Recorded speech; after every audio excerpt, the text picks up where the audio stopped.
Good evening, everyone. Here's to another session on pet nutrition. And today we would be discussing obesity in dogs with David. David's been on this platform before with me, where we discussed puppy nutrition earlier. So this time it's going to be obesity in dogs. And for COVID-19, puppies and dogs have been the sweet medicine all this while. We were just discussing about it, and I think it is very important for everyone to know what is appropriate to be fed to your puppies. These are like complex machinery that you're getting where you really need some training to operate it. Unfortunately, these don't come with user manuals, and this is the place where you get all the information to learn about what to feed them, how to feed them, and how much is right and how much is good. So today it's all about obesity in dogs. We dive right into it. So while we are at that, I would request all of you to share the talk and let your friends know. There could be a lot of people who would want to hear about obesity in dogs. It's a real problem. It's a growing problem, literally. So let's get to it. And introducing David quickly, he's been on the forefront of dog nutrition. He's been consulting with brands across the world. He's based out of UK, and he's been part of the Arden Grange team right from the beginning, helping them through and through. So welcome, David, once again to Thank you. this discussion, and always a pleasure to have you on board. Thank you. Uh, Good to be here. so, David, shall we dive right into obesity in dogs? All right. Sure. So, we would start with the very basic question of what is obesity in dogs? hmm So, Okay. could you tell us where when does that start surfacing, and how do you start identifying this as an issue that should be taken seriously? hmm Yeah, absolutely. Well, it's to be honest, it's a critical question because it's been shown that actually the majority of owners are unable to assess very accurately the state of their dog in terms of Okay. weight. So it's not uncommon for people to not really notice that their dog is slowly increasing in weight to a point where it becomes obese because they see the Mm-hmm. dog every day. They become very used to it, and so it kind of creeps up a little bit on you. So Okay. the really important thing is to regularly monitor the condition of your dog. So it's not just about the weight; it's Mm-hmm. about the shape and the form of your dog. Mm-hmm. So I always recommend that you condition score your dog, and there's some Okay. really good websites out there that will help you do this. Okay. So condition scoring really is, in very simple terms, is you need to get your hands on. You need to sort of feel down the back of your dog, and you need to be able to feel your dog's ribs. Now, you don't want a thick covering of tissue, of fat and muscle around the ribs. You should just about be able to detect them, Mm-hmm. but they obviously shouldn't be very pointed and very prominent. Mm-hmm. And then if you work your way down the spine of the dog, again, you should just about be able to feel the backbone. It Okay. shouldn't be pointed, but it certainly shouldn't be very rounded so that you can't detect it. Right. And then as you move right down to the base of the tail, and this is quite an easy one to detect, an obese dog will tend to put on weight at the very base of its tail. So it will have quite a thick sort of rump of fat. Yeah. Yeah, right at the And some base of them there. may even have a small ripple there. A Exactly. fold of Yeah, a fold in the skin. Yeah. absolutely. Yeah. So that's a real sure sign that you're actually heading maybe the wrong direction in terms of weight. Right. So that's something to monitor. Okay. A lot of people ask these questions on what should be the ideal weight of my Labrador or what should be the ideal weight of my Cocker Spaniel. So Mhm. I would like to kind of get started on this discussion saying that, your Cocker Spaniel or your Labrador could themselves vary in heights. So it could Mhm. depend on the height and frame of your dog before you get down to deciding on what should be the ideal weight of the dog. So a very large framed Labrador could really weigh heavy and still not be fat or obese. But at the Yeah, same time, a very small built Labrador could become fat or obese at that same weight. absolutely. Do you have some calculations around, for a given height of a dog, or is there a way to kind of look through it, David? Is there a proven way to? Well, this is really why I really recommend doing this condition scoring because I have exactly that same problem. I've got two Cocker Spaniels, Right. One cocker is really active, really, fast. They're both similar age. Mm-hmm. And she can probably eat twice the quantity of the other dog and still maintain a good weight. Right. So there are so many variables with dogs. So to say that a dog of 5 years and a certain height should be a specific weight is very difficult. I Right. think it's more important that you monitor the condition of your dog and Right. make any adjustments to the food. Right. And in today's time, of course, my cocker spaniels run about in a very large yard, and I find it very different when they run together and play together versus a single dog who's just not really interested in playing so much. Because when they are in a pack, there's really a lot of chasing and running, and I think they do burn considerable amount of calories, and hence do end up having to eat a lot more than the usual quota of food and still look firm and fit, and they would rather have muscles on them and weigh a little heavier while we can still palpate around their bones and feel it. Mm-hmm. So how do you see this relationship between the quantity of exercise and the amount of food, number one, and between different breeds of dogs, would there be considerable difference in the calories that they burn in their normal course of life? Yeah. Does that Yeah. change? Yeah, well, I mean, exercise is obviously extremely important in terms of keeping, good condition on your dog. And I think it's very easy to underestimate the amount of exercise your dog needs and how much you're actually giving it as well. Right. It's interesting to ask people, do you give your dog sufficient exercise? And quite often people will maybe take the dog for a walk in the park on the lead and think that's Yeah. sufficient exercise for the day. Mm-hmm. Really, maybe 1 hour walking on the lead in a park is very little more than just a maintenance level. It really isn't burning calories. It needs to be off the lead and probably needs maybe 1 or 2 hours exercise a day, to start actually physically burning calories. Yeah. And in terms of breeds, it's very interesting. We actually don't know an awful lot about the differences between breeds. I mean, it's very common to hear of species like breeds like Labrador and maybe pugs and French bulldogs maybe putting on excessive weight. Right. But then one good example is if you take a Great Dane and a Newfoundland, Mm-hmm. 40 kilos of each. A Mm-hmm. Great Dane will actually burn twice as many calories just resting as a Newfoundland. So there's some quite interesting differences between breeds that we're still learning at the moment. So Right. once again, it's just important to not just look at the weight of your dog, but look at its condition the whole time. Mm-hmm. Mm-hmm. All right. So typically, as a habit or as lifestyle, typically India is a place where you would take the dogs out for a quick walk so that he can finish his business, pee, poop, and then kind of head back. Sometimes Mhm. weather conditions do not allow us to excessively walk the dog. It could be excessive heat, it could be rains, it could be anything. So, would you suggest that controlling the quantity of food would be the answer to manage weight in these circumstances when there is not enough exercise to be given to the dog? Well, I think there's two things that you can do. The first thing is it's important to feed the correct quantity of food. I know that sounds obvious, but most people will feed according to the volume of food. So Right, they'll either have a cup or they'll have a scoop. I mean, I'm guilty of this as well sometimes. And right, you'll feed the same volume every day. Now, yeah, the food can vary. yeah. The volume or the density of the food can vary. Density of, yeah. Absolutely. So so it's really important to actually weigh the food. Now, you don't have to do it every time, but it's certainly each time you start a new bag of food, it's Mm-hmm. important just to weigh the quantity and get that right. Once you've got it, you know roughly how far it comes up the cup, then Mm-hmm. that's fine. Go ahead, but don't just rely on the volume to be consistent. Right. So that's one thing in terms of quantity. Mm-hmm. Second thing, which is quite useful, is to make it more interesting for the dog, to make the dog work a little for the food.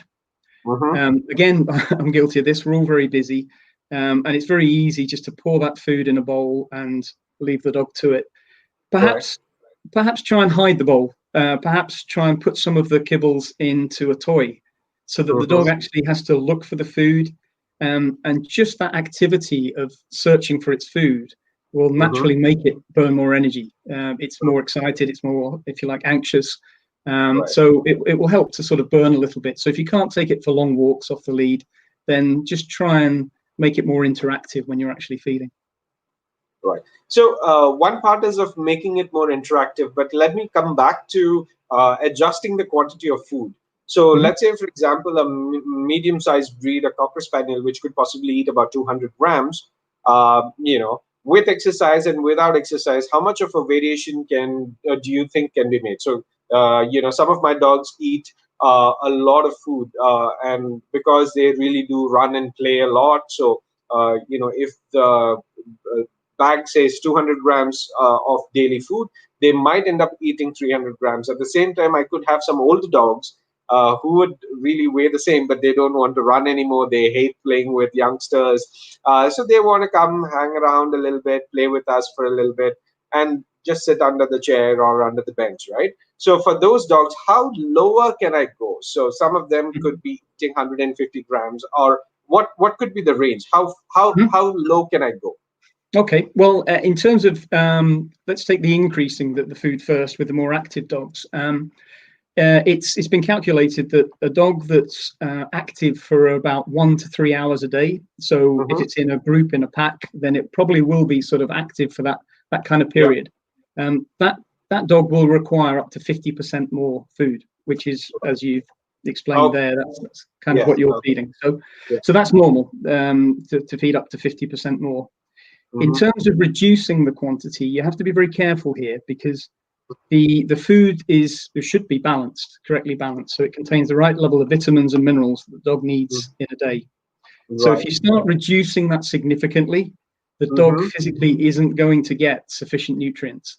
Okay. So yes, you're reducing the calories that it's taking in, but you're also reducing some of the other nutrients. So Right. it's far better to move to a low calorie diet Okay. where the vitamins and minerals will be more concentrated, so you can feed a little less, but the dog Right. is still getting sufficient amount of vitamins and minerals. Okay. So I guess that's the whole point of the obesity diets that a lot of brands could have possibly. So less in calories, and while they still maintain the level of vitamins and minerals in the same quantity of food. Yeah, exactly. Okay, I think that kind of explains it. Bang on. So, in India also there is not just in India, I think across the globe, people are feeding homemade food, raw diets, and so on and so forth. But I think we do have a question or a comment rather here Mhm. from Nitika, who says, in India, most of us use home food. And I think the idea of this comment is also to kind of figure out the quantity to be fed. I think, Nitika, if you're still watching, I would like it if you can elaborate your point. I think her question would be pointed towards how much do I then feed, or how do we control in a homemade non-standardized feeding environment. I think, Mhm.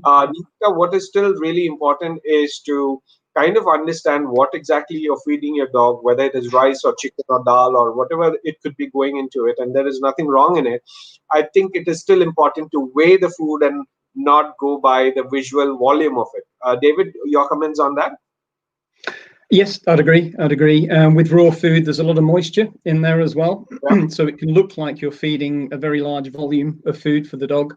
But actually, when you take away that moisture, there may Hmm. be, very little nutrient content there. So it is very difficult to do. What I would suggest is that it's really, really important to keep measuring the condition of your dog, because the dog Right. will tell you if it's too high in calories, too low in calories. You'll soon start to tell. Um, Yeah. but it's also really important as well to make sure that's balanced with vitamins and minerals that it needs. Yeah, yeah. So, Nitika, I think, yeah, your question, I kind of got it. How much should we be giving is the question. So, I think the idea is to first fix on the mix of what is going on into your homemade food. And once you know the broad mix of it, and you should really weigh it, and you can work with percentages there. So, if you know that, okay, I'm going to mix chicken and rice, you would know that 50% of it is going to be chicken, 30% of it is going to be rice, and then of course there is a lot of water that goes into cooking that rice, and it could be dal or it could be any of that. And you could broadly pick up, David, do you agree with that? Pick up some numbers from the internet on nutritional values and calories from these food. You can approximate it. But at the same time, it is really important to convert to calories and really weigh that food when you feed the dog. And like David said, this is not something that you would figure out whether it's right or wrong for your dog in a day, but you can keep observing your dog and work with the conditioning scoring that David spoke about, of how you actually feel the ribs of your dog and the spine of your dog and towards the base of the tail of your dog, to see if the dog feels firm, feels fit, and if you can feel the ribs and the spines. Not being, again, not being too pointy, but you should be able to get it easily in your hands. So Yeah. I hope, Nitika, we have answered your question. Um, David, I think we would at this point in time take one more question on huge protein diet for pet dogs who aren't working. So I would say, to convert this huge to a number, let us say a dog food typically carry 25, 20% and upwards, I think all the way up to 30% protein for puppies. So in this range of 20 to 30% proteins, what do you consider being huge? And also the non-working dogs, home dogs.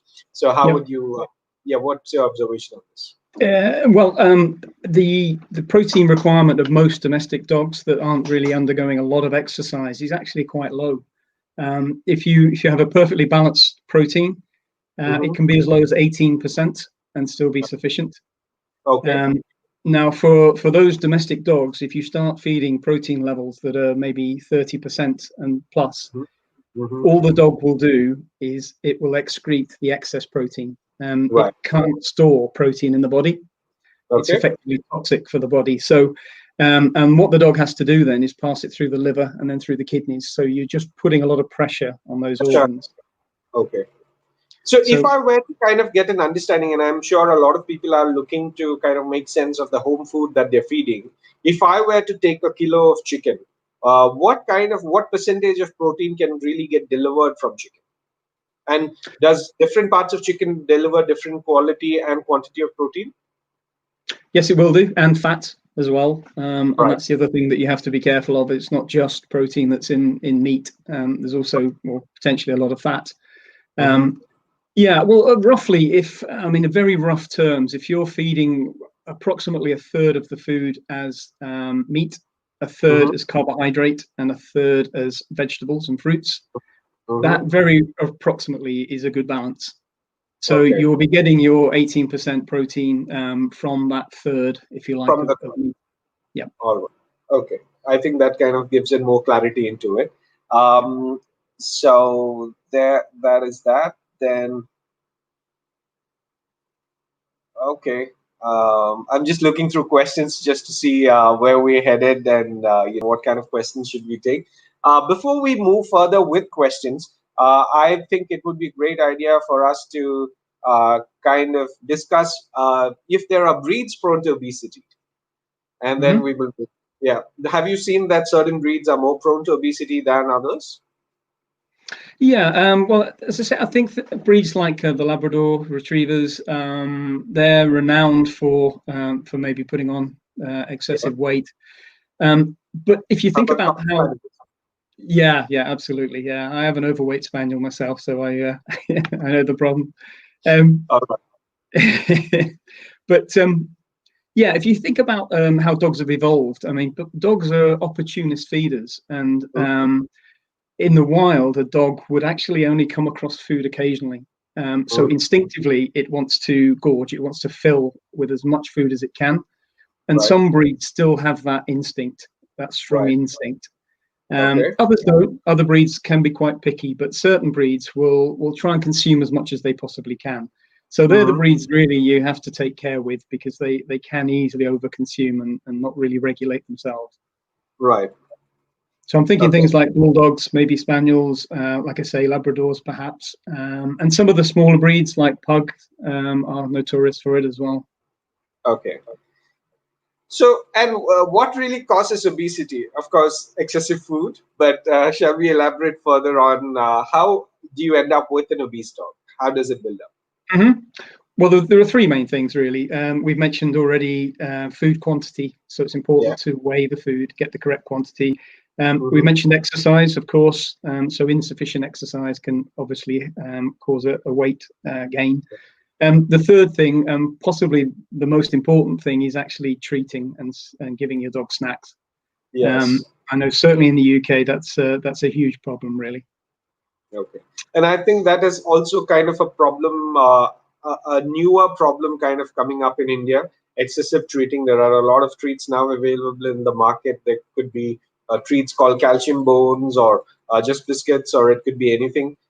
In my personal opinion, what I have learned, it's really bad quality of nutritional value that goes in.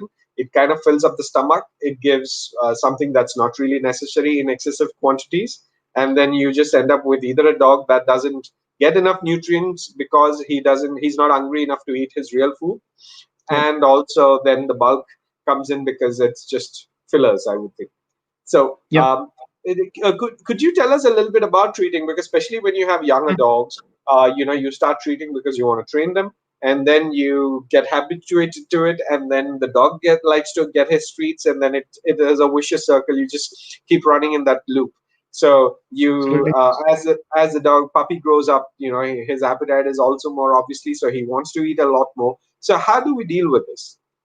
Yeah, it's a really good question, and it's a very complex area as well, I would say, because part of our families are dogs. We feel good when we make them feel good, but it's really important to consider that something that we see as being maybe a small snack or a little treat for the dog can actually be quite a significant part of its daily calorie intake. So maybe a cookie or chapati or something that seems very small to the dog is actually quite a significant part of its daily diet.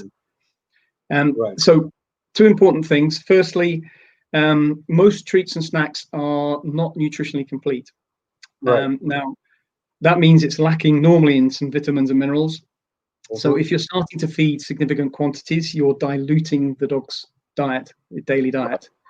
So you should never feed any more than about 20% of the total diet, the total intake, if you like, for the day as a snack or a treat. So that's the first thing, really. The second thing is that, as I say, a lot of these treats contain a lot of calories. They're quite often full of sugar. They're designed to stimulate the dog's appetite, of course. So a lot of them are very calorie dense. So what I generally recommend is for puppies, if you're training puppies, just use the kibbles, just use their normal food. The food is nutritionally balanced. You're not going to upset the daily diet. And you can feed one or two small kibbles as like a reward or, an incentive to the puppy. So that's by far the best method if you can. Okay. How would you rate? How would you rate boiled chicken or boiled liver or dried chicken or liver as treats, as opposed to something that's got flour in it, or biscuits, for example? Well, I mean, they're very, very palatable, and they're great for training. I use them myself, freeze-dried liver treats and this kind of thing. But again, you just have to take care that you're giving only a very small quantity per day. You're far better giving something like maybe pieces of fruit or pieces of vegetable, which aren't as calorie dense as some of these dried meats. Okay. All right.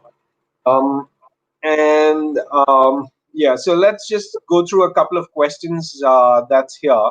So there is a comment about a puppy who got parvovirus, and even though the puppy is being fed food formulated for gastro trouble, she still gets bloated, and but home food seems to help her gain weight. So how would you read this?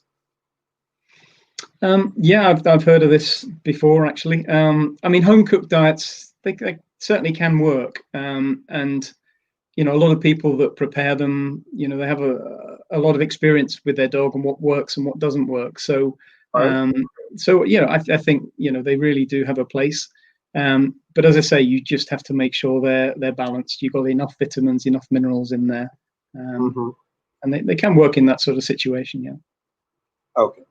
And what is this about the puppy getting bloated? Is there any connection between all of this? So? Let's say a puppy that is recovered fully from a parvovirus infection. How long?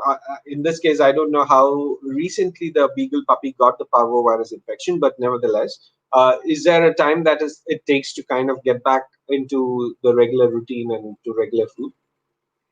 Yeah, it can take a number of weeks. It depends, obviously, how severe it was.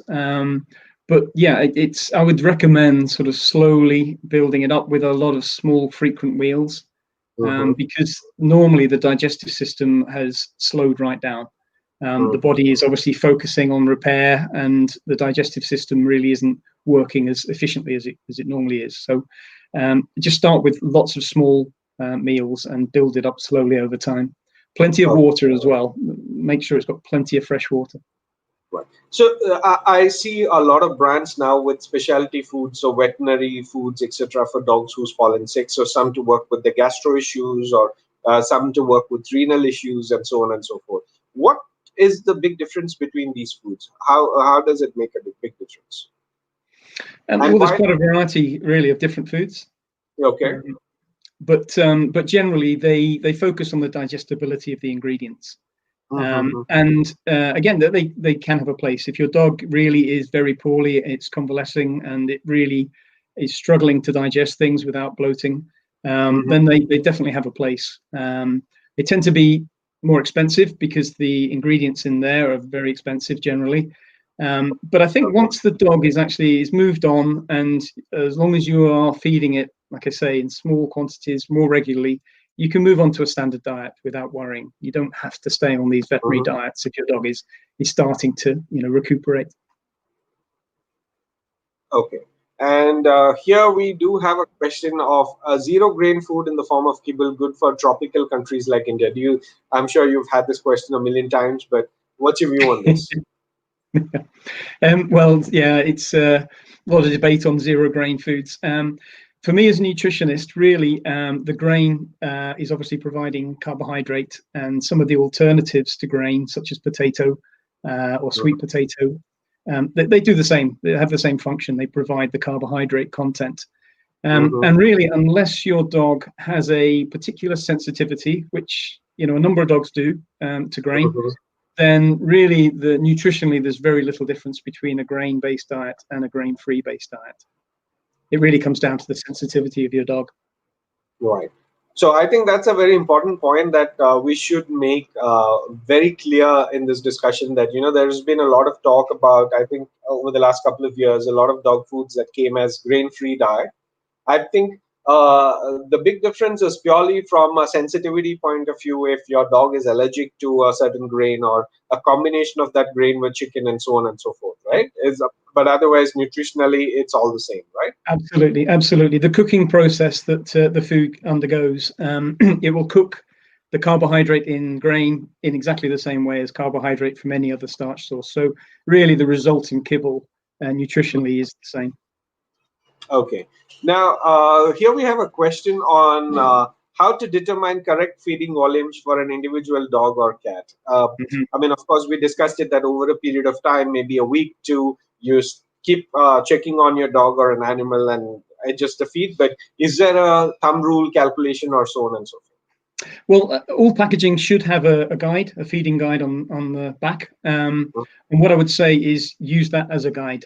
In some studies have shown that dogs can actually sometimes require significantly more or significantly less than that guide, but that should be your starting point. And then after maybe 2 or 3 weeks of feeding that quantity, you'll get to know whether your dog is very hungry and needs more, or whether it's starting to gain some condition and weight. So start at that point, and then, as we say, just keep monitoring the condition of your dog. Keep feeling it. So as a thumb rule, if you were to kind of calculate, and this is something that I have done in the past, 2% of the adult weight of the dog as daily quantity for dry food, dry kibbles. So I'm not counting moisture content there, but without moisture, 2 to 2.5%. And I would think that 1.75 to 2% for a not so active dog, or 1.5% for a not so active dog. Would you agree with that? Is that a thumb rule someone can follow? Well, it's very approximate figure. Yeah, that's roughly the calculation. There is a very precise calculation which works Okay. upon the energy requirement of the dog, and it's Right. based on the weight and the age of the dog and the activity Right. level. Okay. And there's another calculation for the energy, the calorie content of the food, and obviously one divided by the other gives you the Right. feed quantity, and that's really how the guides are calculated. Okay. But yeah, it will equate to something like the 2% rule that you have. Okay. All right. And of course, for the benefit of everyone who's watching us, this calculation is for dry food, and I'm not taking into account the moisture content. So when you're calculating this for the home cooked food, that would almost become double the quantity. So, because the water content in the homemade food is a lot higher. So in terms of the weight, it could be a lot more higher because you're counting in the weight of the water. So when you talk about a 2% here, it could very well be a 4% to 4.5% when it is home cooked food. Yeah, Um, absolutely. Yeah. yeah. So I think we do have a question, another question here. How many times should a dog be fed, twice or thrice? I think you will have to give it across the age groups probably, and then Yep. Another good question. Well, again, if we go back to how dogs have evolved, domestic dogs have evolved, as I say, they were opportunist feeders, so they would come across a meal in the wild occasionally. right. So quite often they would only eat maybe once every 2 days. Mm-hmm. And in fact, trials have shown that our domestic dogs could cope quite well on a meal once every 2 days as well. Now, Mm-hmm. because of our lifestyles and because obviously we like to feed more frequently, we tend to feed twice per day. But dogs can live quite happily on fewer, less frequent feeding. So 3 for an adult dog is certainly not necessary. Mm-hmm. The only thing I would add to that is, as we said earlier, if your dog has a particular digestive problems, or if it's extremely active dog, then it's Mm-hmm. better to feed more frequently because it can digest that food more efficiently if it's fed smaller quantities more frequently. Yeah, I think the key there to be underlined is smaller quantities more frequently. So that smaller quantity is very, very relevant. And I think on that, I would take this particular question from Shivani Darshan, who has a hypoallergenic doggy on diet by Royal Canin, but I feel she's gained a lot of weight. I think this has a lot of variables to be considered there. What's the quantity of food that you're feeding? What is the level of exercise, irrespective of whether your dog is allergic to something or not, and how often you feed. So I think it's a combination of this. All you need to do is kind of regulate the quantity that you're feeding your dog. And I think go back to this test that David spoke to you about. Feel your dog along the ribs and along the spine and see if you can feel it. And if you feel a little thicker layer of fat there, control the quantity of food, and that's more like it. So before we conclude that a particular diet is causing your dog to gain weight, I think you can regulate the quantity of food that goes in, and then if it doesn't work, then maybe there could be other solutions. Yeah, But almost always, I've seen that reducing the quantity of food always helps. Yeah, and I think also perhaps I'd add that if you can determine what your dog is sensitive to, so why it's on a hypoallergenic diet, there are some very good light diets out there, which if you can avoid, let's say it's chicken that he's sensitive to, there's some very good light diets which avoid use of chicken. So look for those as well. Yeah, while Shivani says she feeds twice, 100 grams each, we still don't know what is the breed of the dog. So, Shivani, that'll be very important for us to know what dog is it. Mm-hmm. Yeah, she says she's a very active dog and she's fed twice 100 grams. So, let's see. And how much does she weigh really? So, I think these are, few parameters that would be considered before determining the quantity of food. So while Shivani gets back with that answer, we will get to this question on, is there a formula to calculate energy requirements of a dog or a puppy? Yes, there are. There are There are equations for that, and they're updated very regularly. You can find them on two websites I'd recommend if you did want to look at it. There's the AFCO website, so that's spelt AAFCO, and that's a US publication. You can find that online. There are equations on there. And then we have a European equivalent, which is called the FEDIAF, so FEDIAF.com. Their website as well publishes equations. Could you repeat that website again?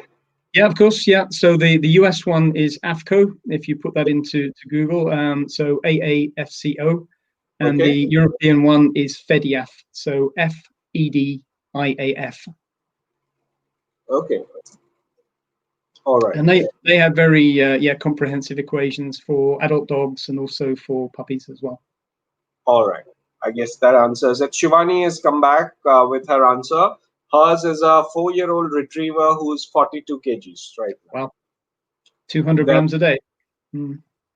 But how long have you been feeding 200 grams a day, Shivani? And I think this is a discussion that will go on, because now I'm a lot more intrigued with this 42 kilos, where it got to this 42 kilos first.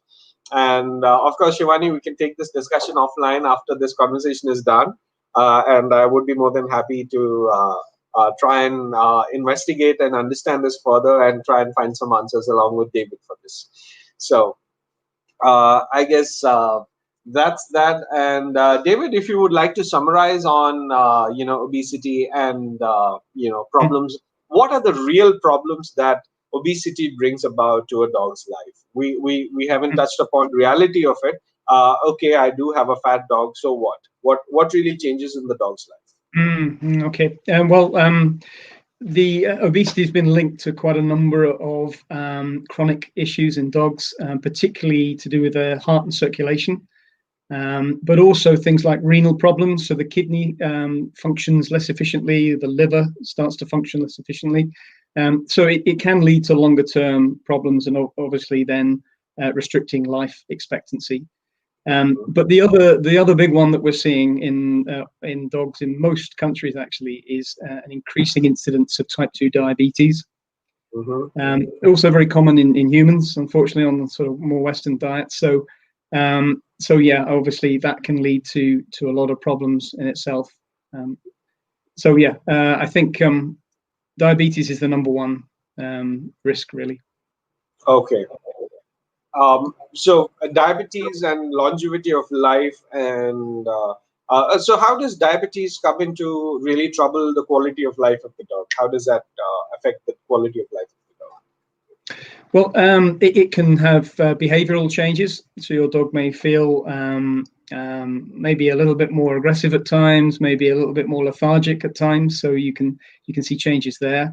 It can also put a lot of stress on the heart. The heart is working a lot harder with a diabetic dog, and also you can either see excessive weight gain or even weight loss. It can cause both, really, depending upon the status of the dog. So it can lead to a lot of secondary issues. Okay, so I think another very important point of discussion here should be impact of neutering or spaying on obesity. Does that lead to obesity? What really changes when you neuter or spay a dog? And how do you address that? And what is that point at which we should start addressing these? Well, actually, neutering and spaying doesn't have quite such a significant effect as it does in cats. With cats, we see a huge drop in the energy requirement of a cat. It can be 50% drop with cats. With dogs, we do see a reduction, and that's mainly due to hormonal changes in the dog. There's less testosterone in the dog. Testosterone increases the metabolic rate of the dog. So you will see maybe 10 to 20% reduction in the energy requirement of the dog. Okay. So again, it's even more important to keep monitoring that condition of the dog after it's been spayed or neutered. Okay. And apart from, unlike other hypoallergenic food or any of the other food, is this just a quantity that you have to really manage here, or is there anything else that needs to be done? Yeah, there's no specific requirement for a neutered or a sterilized diet for dogs. There is for cats. There are other things that we need to look at with cats, but for dogs, a neutered or spayed dog can exist perfectly happily on a standard diet. You just have to, as I say, reduce the quantity a little and monitor the condition. So it's purely the calorie figure. It is really, yeah. I mean, they tend to be less active as well, perhaps. So the instinct, if you like, to sort of hunt and to sort of search when it's exercising is lower in a neutered dog. So it burns less calories as well. Okay. So an active neutered dog is all right. Yes, like mine. Yes. Okay. So I guess that kind of answers that question. Um, we do really find a lot of. So is it different between dogs and bitches? A little, yeah. You'll see a greater reduction in the energy requirement of a dog to a bitch. Again, linked to the testosterone level, but it's similar for both, I would say.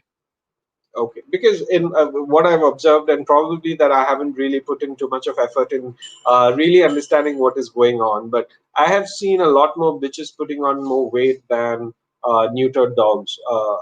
So now that you've said this, I should probably pay a little more attention in really observing what's really going on there. But yeah, Yep. thank you so much for that. We do have a question on how much of fruit can be given to a beagle in a day.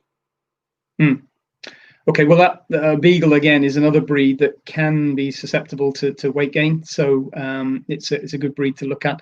Again, it depends on the weight. I would start with the weight of the dog, and again refer to the pack to give you a good guide as to where to start. But again, condition scoring, keep feeling your dog, keep checking. Right. So typically a beagle will be between maybe 200 and 250 grams per day, depending upon the diet. But Right. as I say, it's based on Or weight. maybe even lesser if it's a home beagle, a non-working beagle. Yeah, absolutely. Yeah, obviously, yeah, less exercise, then less food. Yeah. All right. So, all right. So that is pretty much it. And could you summarize this for us, David? Do's and don'ts. And we have more questions coming in now. Let's summarize the conversation, and then we will come back to taking some specific questions. Just quickly Okay. on obesity and managing obesity and the impact of obesity on quality of life for the dog and the owner. Okay. Yeah. Well, three points, three take-home points, I would say. First thing is to weigh what you're feeding, and so understand the grams of food that you're giving to your dog, and use the guide on the pack to inform you of where to start with quantities. So feed the correct quantity. Second thing is exercise. Understand really that perhaps half an hour walking on the lead in the park per day is not really true exercise. Your dog won't be burning any calories any more than it would probably laying at home. So as much exercise as you can. If you can't exercise your dog off the lead, then try and make their meal times a little bit more engaging, make your dog work a little bit for the food if you can. So exercise is the second one. And the third thing is snacks and treats.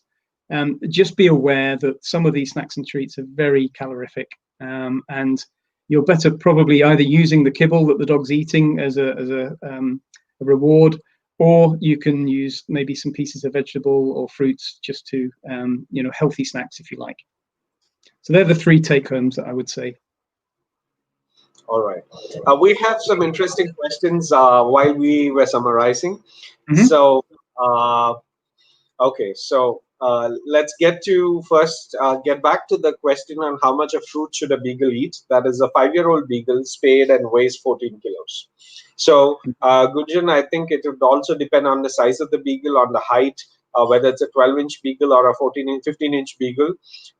So you really need to palpate, feel your beagle along the bones. And I don't think 14 kg is a big, it's not an overweight beagle at all. So, okay, so let's assume that this beagle is not on the heavier side, and it's quite an active beagle. What would you recommend, David, in terms of the quantity of fruit? Mm-hmm. Well, I think it's also very important if we are discussing over and above the regular meal, or if you're going to replace some of the existing meal with the fruit. So, yeah, absolutely. Yeah, yeah. So yeah, fruit obviously contains a lot of moisture anyway, a lot of water. So the actual weight, the calorie content is likely to be low. So you could probably feed quite confidently maybe 100 grams a day of different fruit without really interfering with the total diet of the dog. But be careful what you feed. It shouldn't be dried fruits, so always fresh fruit. Some dried fruits can be toxic for dogs. all right. So I think that kind of answers Gunjan's question. It's a 15-inch beagle, so I would think that this beagle weighs just about fine. I think it's in good condition for a 15-inch beagle to be a Yep. 14 kilo weight. So yeah, so I think Gunjan, you can go with the instruction as given by David. You can replace probably some part of the food and add fruits to it, and then kind of see how it goes, and go for it and get going. Yep. Okay, we have another question from Mona Lisa. Mona Lisa is asking if raising a fat puppy to then having them on an adult diet plan. A little more information around that. Yeah. Okay. So, uh, yeah. Yeah, well, I think on the last session we spoke about puppies and how important it is to try and maintain, a good weight for your puppy. Uh, Obviously, puppies will tend to put on a little bit of fat, and that's generally okay because they will burn it off when they get into adulthood. But that shouldn't become excessive, and they shouldn't become obese. Obviously, as a puppy, that can then lead to problems in later life with its joints in particular and its bones. So it's important to, again, do the same thing, condition score your puppy. There's some really good websites that show you how your puppy should look.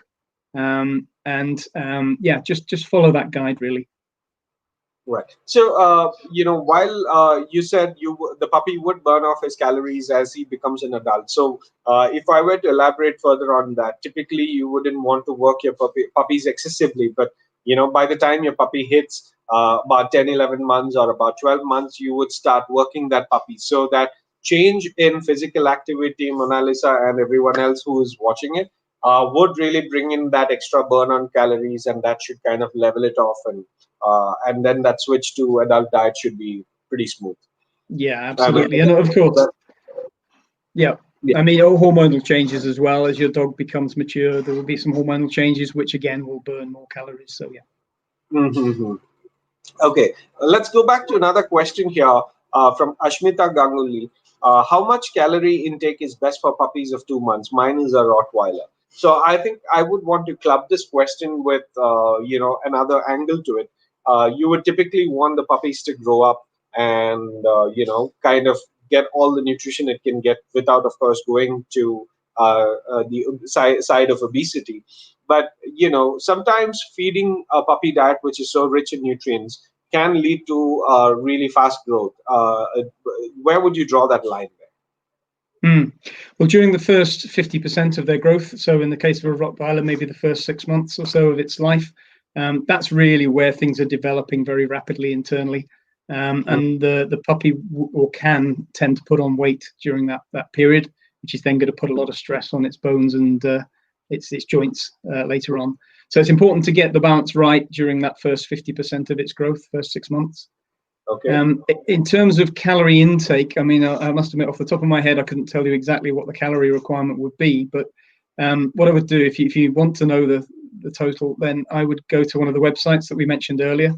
There's some charts on there which you can look at that will cross-reference the age of your puppy and the weight I've just of it. highlighted a comment Rana has put in there with some calculations there.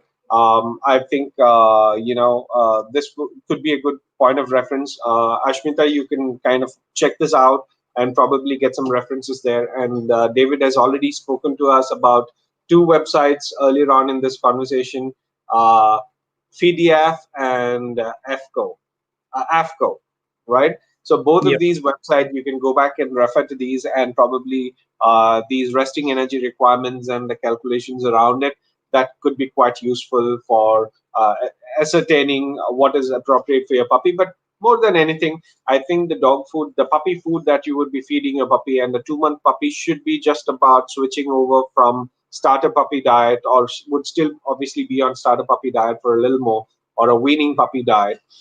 So you could fairly well, and when they're puppies, you really don't go wrong with those calculations, because puppies don't really vary much in their activity levels at the age of 2 months.